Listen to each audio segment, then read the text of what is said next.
Pamela Smart was young, pretty, and seemed to have it all: a loving husband, a nice job as a high school media coordinator, and a bright future.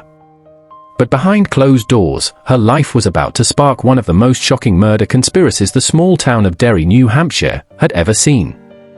While working at the local high school, Pamela started a secret affair with Billy Flynn, a 15-year-old student. She told Billy her husband, Greg Smart, was holding her back, and there was only one way to be together forever. On May 1, 1990, Billy Flynn and 3 of his teenage friends broke into the Smarts' condo. While Greg begged for his life, Billy pulled the trigger. Pamela claimed she had nothing to do with it, but soon, Billy cracked under pressure. In court, Billy and his friends testified that Pamela was the mastermind. She'd manipulated them with sex, secrets, and promises of a new life. The jury believed them. Pamela Smart was sentenced to life in prison, no chance of parole, while Billy and the others served time and were eventually freed. Pamela Smart's case became the first televised trial of the century, inspiring books, TV shows, and even the dark comedy To Die For starring Nicole Kidman. To this day, Pamela says she's innocent, but the world still asks, was she a cold-blooded manipulator, or a victim of media frenzy? It was November 29, 2006, when Keon Pittman came home to his quiet Mississippi house and found his fiancée, Avis Banks, lying in a pool of blood in the garage. She'd been stabbed multiple times and shot execution style. Avis was 5 months pregnant, and the baby was due in just weeks. So who would kill a pregnant woman on the brink of a new life? The answer stunned everyone. Carla Hughes, a respected middle school teacher, was secretly having an affair with Keon Pittman. Carla wanted Avis out of the picture, permanently. Investigators discovered Carla had borrowed her cousin's gun and gloves. They found her DNA near the crime scene. Prosecutors argued that Carla showed up at Avis's home, ambushed her in the garage, shot her, and stabbed her to make sure she was dead. Carla claimed she was innocent, but the evidence spoke louder. In 2009, a jury found her guilty of capital murder for killing both Avis and her unborn child. Carla Hughes was sentenced to life in prison without parole. It was January 15, 1989. Betty Jean Solomon, a 40-year-old mother and wife, was found shot to death in her suburban New York home. Her husband, Paul Solomon, said he came home to find her lifeless, but who would want Betty Jean dead?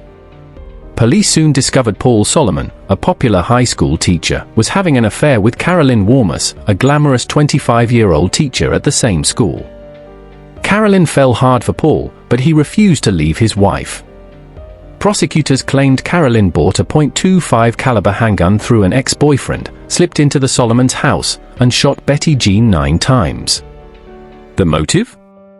Eliminate the wife standing between her and Paul. Carolyn's first trial in 1991 ended in a hung jury.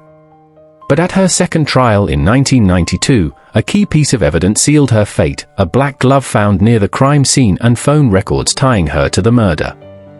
Carolyn was convicted of second-degree murder and illegal gun possession, and sentenced to 25 years to life. After spending 27 years in prison, Carolyn Warmus was granted parole in 2019. She still claims she was framed, and some believe the real killer might be Paul Solomon himself. The case remains one of America's most debated true crime love triangles. In May 2004, police in Novi, Michigan, arrived at a quiet home and found a scene straight out of a horror movie. Robert Seaman, a retired engineer, was dead in the garage, stabbed and hacked dozens of times. The suspect shocked everyone: Nancy Seaman, a respected elementary school teacher, PTA mom, and devoted wife of 31 years. Her students called her Mrs. Seaman, the sweet teacher. But prosecutors would soon paint her as a calculating murderer. Nancy admitted to killing Robert, but claimed it was self-defense. She said years of abuse pushed her to the breaking point when Robert attacked her with a knife, so she fought back with a hatchet she'd recently bought at Home Depot. But investigators didn't buy it.